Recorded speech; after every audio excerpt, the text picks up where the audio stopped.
देखिए, सबसे पहले तो ये दुखद घटना है और इस दुखद घटना पे हम सभी उस शोकाकुल परिवार के साथ संवेदना व्यक्त करते हैं। माननीय प्रधानमंत्री जी ने तुरंत इनिशिएटिव लेकर उसके बाकी जो वहाँ व्यवस्था हो सकती है उसके लिए प्रयास किया। साथ ही साथ मुआवजे की जो राशि का घोषणा किया है ताकि परिवार को थोड़ा जो नॉमिनल आर्थिक सहायता हो सकती है वो हो। और इस पूरे विषय पे मेरा ये मानना है कि भारत सरकार तत्परता से जो प्रयास किया है वो अपने आप में स्वागत योग्य है, लेकिन वो परिवार जिसकी घटना घटी है वो परिवार निश्चित रूप से आज दुखी है और उसके प्रति पूरे भारतवासियों का संवेदना है। राहुल गांधी ने भी इस घटना को लेकर शोक संवेदना व्यक्त की है, साथ साथ पीएम पे कटाक्ष भी किया है और कहा है कि मुआवजे से काम नहीं चलेगा, कुछ ऐसा विकल्प तैयार करना चाहिए जिससे हमारे मजदूर कहीं और ना जाए। पिछले 60 सालों में जब तक आप सत्ता में रहे, आपने ऐसे कौन से प्रयास किए, आपके पूर्वजों ने कौन सा प्रयास किए, आपके दादा से लेके आपके पिताजी ने कौन सा प्रयास किया, थोड़ा कभी सोचना चाहिए। आज तक आपने कोई प्रयास किया नहीं। देश में आज बड़ी बड़ी बातें करके बयानवीर बनने से चलेगा नहीं। जो बयानवीर बन रहे हैं उन्होंने कर्म क्या किया, आज तक क्या किया। नेशनल हेराल्ड केस जो है, पूरे विदेश की अपनी संपत्ति को, विदेश की संपत्ति को लाकर उसमें खेलने वाला व्यक्ति आज ये बात बोलता है। देश में स्विस बैंक के अकाउंट में बड़े बड़े काले धन रखने वाला व्यक्ति आज ये बात बोलता है। विधायक की भी मांग उन्होंने की, हाँ, विधायक की भी मांग किया जा रहा है, श्रमिक विधायक की मांग। अब जिस प्रकार से वो जानते उनते तो है नहीं, कुछ भी बोल देते हैं। मेरा तो यही कहना है कि जो चीज़ें आज ये देश अगर इस दौर में पहुंचा तो 60 वर्षों में आपने क्या किया था। आज तो भारतीयों की सूद लेने वाला नरेंद्र मोदी है। विश्व में कहीं भी भारतीय रहता है उसको मालूम है कि नरेंद्र मोदी मेरे लिए खड़ा है।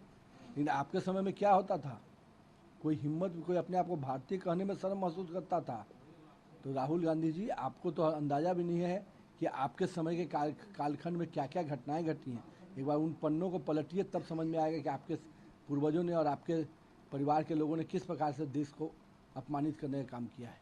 जम्मू कश्मीर में बीते लगातार आतंकी हमले हो रहे हैं। अगर 2 दिनों के भीतर 2 आतंकी हमले हो गए, फिर से चौकी पे हमला किए गए हैं। देखिए, लोकतंत्र जब जब जीतता है तो आतंकवादी संगठनों को हार लगती है।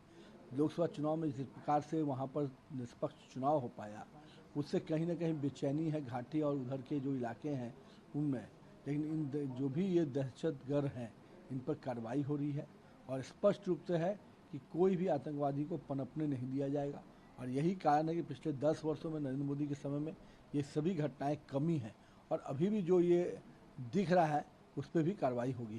कांग्रेस ने प्रधानमंत्री मोदी पर निशाना साधा और कहा है कि जम्मू कश्मीर की घटना पे आखिरकार प्रधानमंत्री चुप क्यों है। देखिए, मेरे कहने जो 10 साल के जिनके प्रधानमंत्री मौन रहते थे, जब सैनिकों के सर काट के ले जाते थे उस दिन उनको ध्यान में नहीं आता था क्या। और मोदी जी तो एक्शन में बात करते हैं। मोदी जी केवल अपने बयानवीर नहीं हैं, उनको जब जब जो बोलना है वो सही जगह पर, उसका सर्जिकल स्ट्राइक ध्यान में शायद उनको नहीं है। इसके पहले जितनी भी घटनाएं घटी उसके बाद मोदी जी ने किस प्रकार से शब्दों का प्रयोग किया, क्या एक्शन किया, उनको अंदाज़ा नहीं है। शायद सोए हुए थे। जागिए और निश्चिंत रहिए, मोदी इस देश के 140 करोड़ देशवासियों की सुरक्षा और सरहद की सुरक्षा दोनों की चिंता करता है।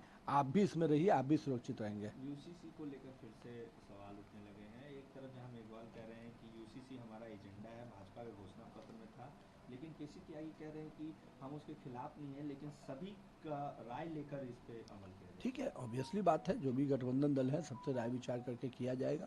लेकिन भाजपा ने अपने घोषणा पत्र में शामिल किया है। कई ऐसी चीज़ें हैं जो धीरे धीरे समय के साथ उसको शामिल होता है और उस पर निर्णय होते हैं। भारतीय जनता पार्टी ने कई राज्यों में उसको करके दिखाया है। और भी जहाँ जहाँ पर विषय हैं, केंद्र में भी जब विषय आएगा तो सबके सर्वानुमति बनाकर ही कोई निर्णय होंगे। बिहार के बाद अब आंध्र को भी विशेष राज्य का मांग करने लगी है कांग्रेस।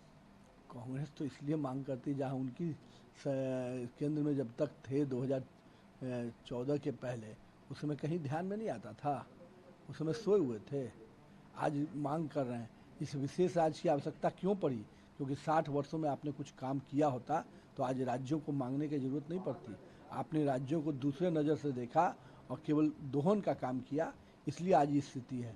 तो मोदी जी के कार्यकाल में आज चीज़ें, जब से नीति आयोग बनी तो कई चीज़ों को स्पष्ट रूप से हर राज्य को पूरा उसका अधिकार दिया गया। इसके कारण आज राज्य अपने विकास की चिंता अपनी कर पा रहा है। जहाँ जहाँ से डिमांड आ रही है उस पर भी बात करेंगे हम लोग।